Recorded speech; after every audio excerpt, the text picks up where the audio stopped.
Yan, so ito yung sausawan nila mga tol, oh. Dami. Yan, oh, grabe yung sili. Wow. Nahalo ni ate.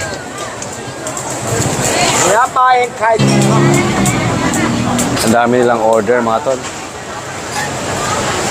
Oh, wow, ang daming sili. Thank you. Ito na.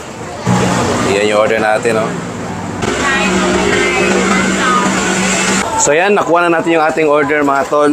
Ito na po yung mix ng grilled squid tsaka octopus.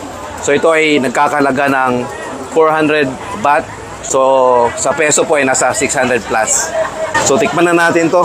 Grabe ang sili mga tol. Ang dami na namang stick binigay sa akin.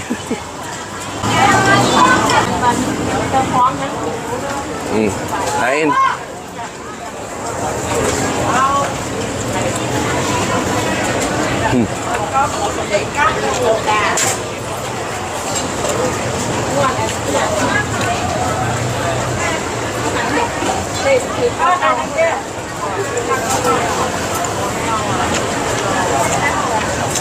Sarap ang anghang.